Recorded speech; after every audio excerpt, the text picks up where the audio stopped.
تو اللہ کے محبوب صلی اللہ علیہ وسلم نے ان کے خاندان کے، ان کے محلے والوں کو، ان کے سرداران کے محلے کے سرداران کو بلایا کہ یہ آدمی ایسا ہی ہے یا کبھی اس کا دماغ یا اس کے عقل کبھی غلط غلط باتیں بھی نکالتی ہے زبان سے.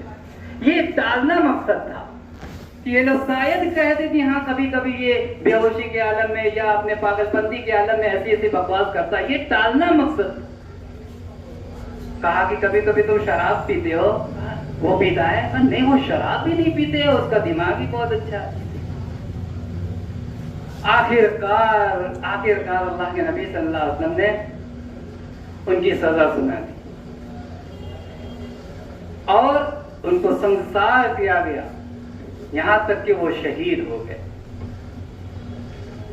سنیے،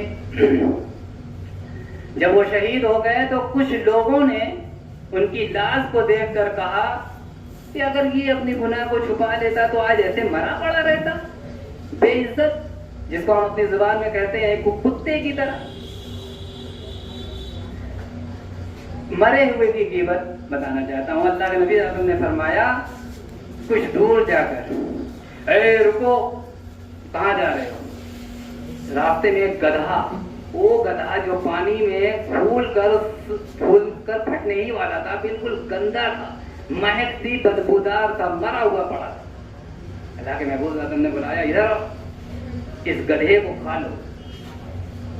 اللہ کے نبی صلی اللہ علیہ وسلم، اس گدھے کو مرا ہوا ہم کھا لیں؟ جو گدھا ویسے بھی ہم لوگوں کے لیے جائز نہیں ہے، اور یہ تو مرا پھٹا سڑا ہوا ہے. کہا کسی مومن انسان کی، چاہے وہ بندے، چاہے وہ مرے ہوئے ہوں، چاہے وہ حیات میں ہوں، غیبت کرنا ایسا ہے جیسے ہوئے مرے مردار کا گوشت کھانا. اللہ تعالیٰ نے اس کی بھی تاکید کی ہے. آج ہم اور آپ ایک مجلس کے اندر، خاص ہماری عورتیں کا یہ حال ہوتا ہے کہ ایک مجلس کے اندر بیٹھ جاتی ہیں تو ہماری پورا کا پورا ٹائم شکوے شکایت غیبت کے اندر سے ہی ختم ہو جاتا ہے.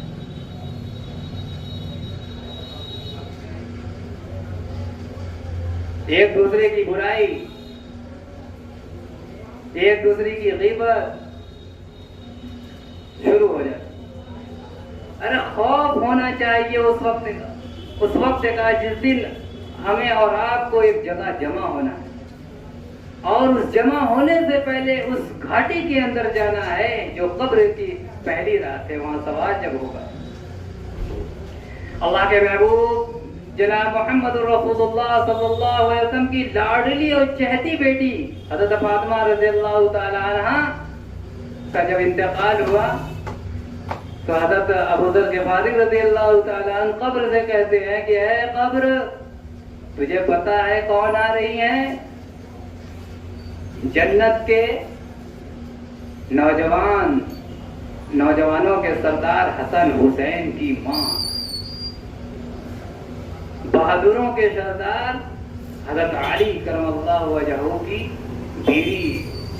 اور یہی نہیں، تمام انبیاء علیہ السلام کے سید الانبیاء جناب محمد الرسول اللہ صلی اللہ علیہ وسلم کی چہتی بیٹی فاطمہ آ رہی ہیں. قبر سے آواز آئی، ابو ذر، یہاں حسب اور نسب نہیں چلتا، یہاں تو اعمال دیکھے جاتے ہیں. ارے وہ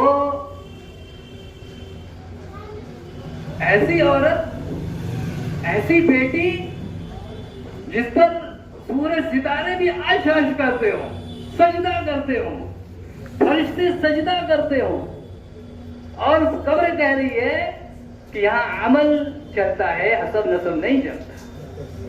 اب ہم اور آپ غور کریں کہ ہم کون کھیت کی ملئی ہیں جو یہ کہتے تھے کہ ہاں آخرت والے دن دے دینے ہم تمہیں، اللہ پاک دے دینے.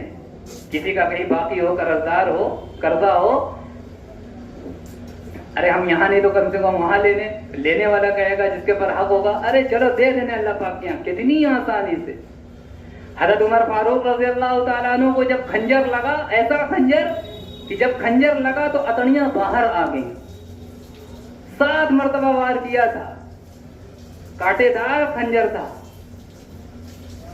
حضرت عمر فاروق رضی اللہ تعالیٰ عنہ جو بھی کچھ کھاتے پیتے تھے سب اتڑی سے باہر نکل آتا, رونے لگے حضرت عمر فاروق رضی اللہ تعالیٰ. حضرت علی رضی اللہ تعالیٰ عنہ نے فرمایا, عمر امیر المومنین موت سے ڈر گئے, موت سے ڈر گئے, رونے لگے. کہا علی میں موت سے نہیں ڈر رہا ہوں, میں موت کے بعد جو آنے والی گھاٹی ہے میں اس سے ڈر رہا ہوں, کیونکہ مجھے یاد ہے کہ میں نے اپنے نبی کو ایک مرتبہ یاد ہے قتل کے ارادے سے نکلا تھا, اور کہیں اللہ تعالیٰ نے اس کا حساب لے لیا تو عمر تو برباد ہو جائے گا, ہلاک ہو جائے گا. جس کو اللہ کے محبوب صلی اللہ علیہ وسلم نے فرمایا کہ میرے بعد اگر کوئی نبی ہوتا تو عمر ہوتے, جس کو اللہ تعالیٰ نے اللہ کے رسول صلی اللہ علیہ وسلم نے دنیائی کے اندر جنت کی بشارت دے دی, وہ کہہ رہے ہیں کہ موت کے بعد آنے والی جو گھاٹی ہے قبر, میں اس سے ڈر رہا ہوں کہ میرا کیا بنے. حضرت علی رضی اللہ تعالیٰ عنہ کہتے ہیں, عمر فاروق امیر المومنین آپ نے دنیا کی انسانوں کے ساتھ ساتھ زمینوں کا بھی تم نے حق ادا کر دیا ہے, اس کے ساتھ بھی نا انصافی نہیں ہے کی ہے, آپ نے انصاف کا معاملہ کیا ہے. علی گواہی دو گے, شہادت دو گے؟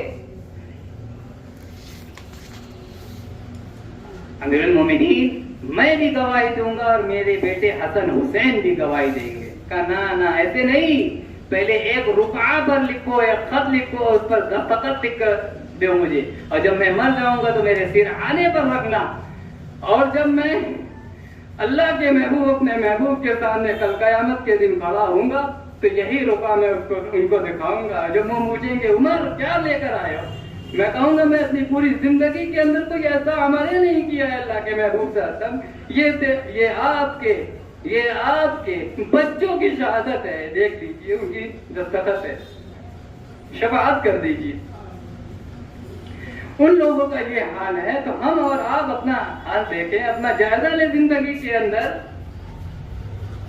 کہ اذان کا کوئی خیال نہیں, نہ نماز کا کوئی خیال ہے, نہ ماں باپ کا خیال ہے, نہ ان کا احترام ہے, نہ عزت ہے, نہ بچوں کی تربیت اور ان کے ساتھ عزت کا معاملہ ہے. اللہ کے محبوب صلی اللہ علیہ وسلم نے فرمایا اکرموا اولادکم, اپنی اولادوں کو عزت دو, ان کے دوست احباب کے ساتھ بیٹھو ہو تو ان کو اچھے سے نام سے پکارو, ابے تبے کر کے گالی گلوچ سے اپنے بچوں کو مت پکارو, ورنہ یہ بچوں کے دوست احباب کہیں گے کہ تمہارے والد صاحب تو بڑے بے تکے ہیں, اور جب ان کو اچھے نام سے پکارو گو, بیٹا مستقیم ادھر آؤ, بیٹا پناہ ادھر آؤ, تو کہیں گے وہی دوست تمہارے ابا تو بڑا پیار کرتے ہیں یار, بڑا پیار سے بلائے.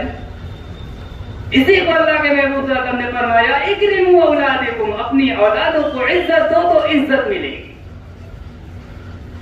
یہ مت سمجھیں ہم ماں باپ ہیں تو پورا حق ہمارے اوپر ہے. ماں باپ کے حقوق الگ ہیں اور بچوں کے حقوق الگ ہیں.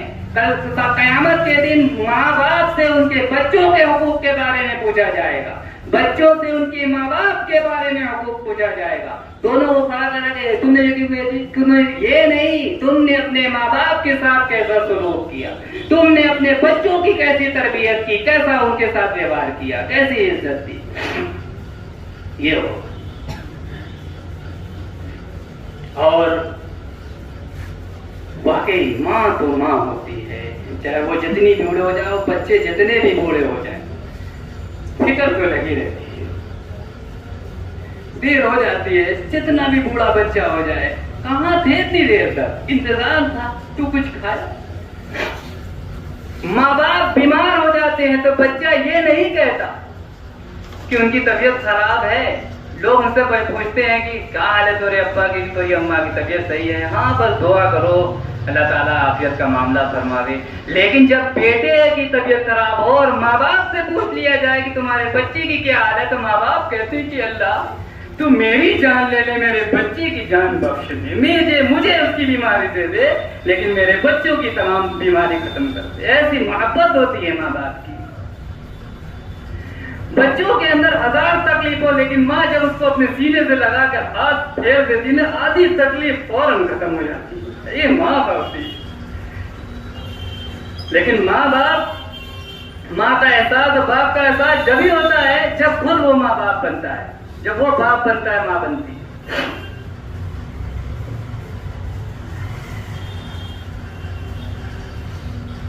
میرے بھائیوں، تو موت آج ہمارے اور آپ سے جو ہماری ماں گزر گئی ہے ایک بہت بڑا یہ جھٹکا ہے، لیکن جانا بھی ہے، ہم سب کو بھی جانا ہے۔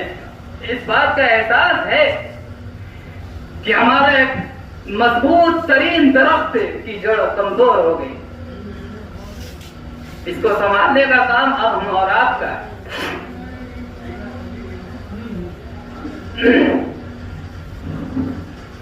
ماں تو ماں ہوتی ہے، تو اس سے پہلے اپنی زندگیوں کے بارے میں تھوڑا جائزہ لیں۔ امت کہاں جا رہی ہے؟ امت کہاں جا رہی ہے؟ دین کا اصل مطلب یہ نہیں کہ صرف کلمہ لا الہ الا اللہ پڑھ لیا گیا۔ دین کا اصل مطلب یہ ہے کہ کلمہ لا الہ الا اللہ پڑھنے کے بعد اس پر عمل کرنا ضروری ہے۔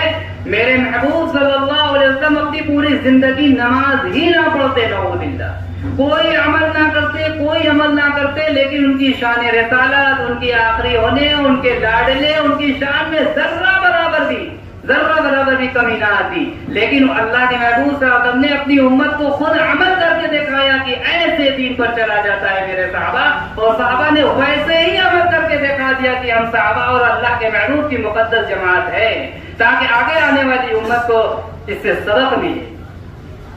ہم بالکل ایک دم فراموش کیے ہوئے ہیں، تو آج سے ہم ٹھان لیں، تہیا کریں کہ ہم یہاں سے اٹھے تو توبہ استغفار کرتے ہوئے اٹھیں، توبہ کر لیں۔ ہم نے اب تک تو جتنی بھی گناہ کیے اللہ اس تمام گناہوں کی اللہ مجھے ہماری مغفرت فرما، اور میں اس تمام گناہوں سے توبہ کرتا ہوں۔ اسی مجلس کے اندر دل کے اندر توبہ کر لیں۔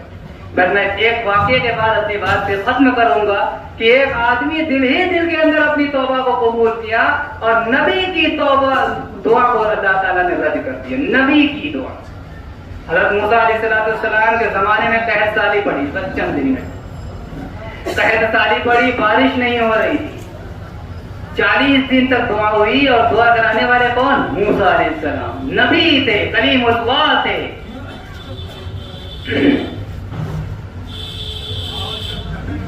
آخر میں اللہ تعالیٰ سے پوچھا موسیٰ علیہ السلام نے، اللہ پاک کیا وجہ ہے کہ دعا قبول نہیں ہو رہی ہے؟ تو کہا کہ لاکھوں لاکھ مجمع کے اندر تیرا ایک امتی، میرا ایک بندہ 40 سال سے گناہ کر رہا ہے، اس کے تو فیض یہ، اس کی وجہ سے دعا قبول نہیں ہو رہی ہے، اس سے کہو کہ اس مجلس سے نکل جائے، تب دعا قبول ہوگی۔ اعلان ہو گیا کہ کون ایسا شخص ہے جو 40 سال سے اللہ کی نافرمانی کر رہا ہے، اس کے حکم کو توڑ رہا ہے، اس جماعت سے نکل جائے، اس کی وجہ سے دعا نہیں قبول ہو رہی ہے، رکی ہوئی ہے۔ پورے مجلس کے اندر ہلچل مچ گئی کہ کون 40 سال سے ایک دوسرے، اب جس نے گناہ کیا تھا اس کے دل میں بات آ گئی کہ اے